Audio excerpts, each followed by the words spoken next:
इस stunning T shirt design बनाने के लिए सबसे पहले हम कैनवा को ओपन कर लेंगे। अगर आपके पास कैनवा प्रो नहीं है तो डोंट वरी, आप कैनवा प्रो 1 मंथ के लिए फ्री भी यूज कर सकते हैं। कैनवा में एक न्यू प्रोजेक्ट ओपन कर लेंगे। मैं यूट्यूब थंबनेल सिलेक्ट कर रहा हूँ। अब मैं इस पेज की बैकग्राउंड का कलर चेंज कर लूंगा। कलर पर क्लिक करके मैं इसको ब्लैक कलर दे दूंगा। अब हम एलिमेंट्स पर क्लिक करके सर्च में ट्रॉपिकल लिखकर सर्च करेंगे। यहाँ से फोटो को सिलेक्ट कर लेना है और मैं ये फोटो इस पेज में ऐड कर लूंगा। फिर ऊपर से एडिट पर क्लिक करके एडजस्ट पर क्लिक करेंगे और यहाँ से सैचुरेशन को मैक्सिमम इंक्रीज कर लेना है। अब हम लेफ्ट साइड से एप्स पर क्लिक करके सर्च में फ़ॉन्ट फ्रेम लिखकर सर्च करेंगे।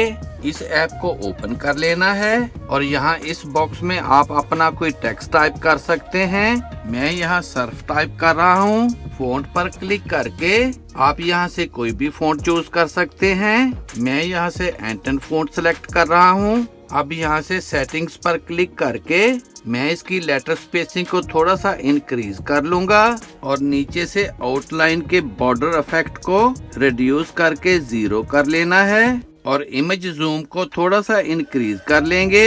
और अब यहाँ से यूज सिलेक्टेड इमेज पर क्लिक कर देंगे। यहाँ से इस पिक्चर को आप ऊपर और नीचे मूव कर सकते हैं। फिर ऐड टू डिजाइन पर क्लिक कर देंगे। इसको मैं यहाँ रख लूंगा।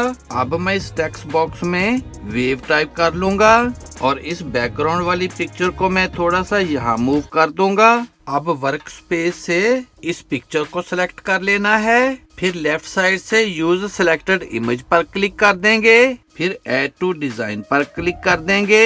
अब मैं फिर इस बॉक्स में सी टाइप कर रहा हूँ और इस बैकग्राउंड वाली पिक्चर को मैं थोड़ा सा यहाँ मूव कर दूंगा। फिर ऐड टू डिजाइन पर क्लिक कर देंगे। इसको मैं यहाँ रख लूंगा। अब मैं इस पिक्चर को यहाँ से सिलेक्ट करके इसको यहाँ से डिलीट कर दूंगा और इस टेक्स्ट को मैं यहाँ रख कर इसके साइज को यहाँ तक इंक्रीज कर लूंगा। अब हम एलिमेंट से एक स्क्वायर शेप यहाँ ऐड कर लेंगे।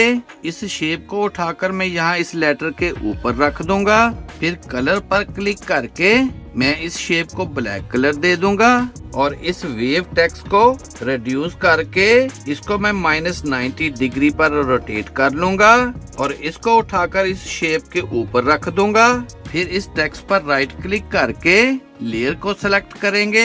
फिर ब्रिंग टू फ्रंट पर क्लिक कर देंगे और इस टेक्स्ट को यहाँ अच्छी तरह से एडजस्ट कर लेना है। अब मैं फिर एलिमेंट से एक और स्क्वायर शेप यहाँ ऐड कर लूंगा। इस शेप को उठाकर मैं यहाँ इस लेटर के ऊपर रख दूंगा और इसको भी हम ब्लैक कलर दे देंगे और इस सी वाले टेक्स्ट को रिड्यूस करके इसको मैं -90 डिग्री पर रोटेट कर लूंगा और इसको उठाकर इस शेप के ऊपर रख दूंगा। फिर इस पर राइट क्लिक करके ब्रिंग टू फ्रंट पर क्लिक कर देंगे और इस टेक्स्ट को यहाँ अच्छी तरह से एडजस्ट कर लेना है।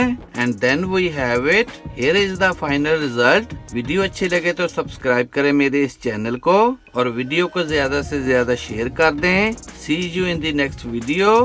Good bye.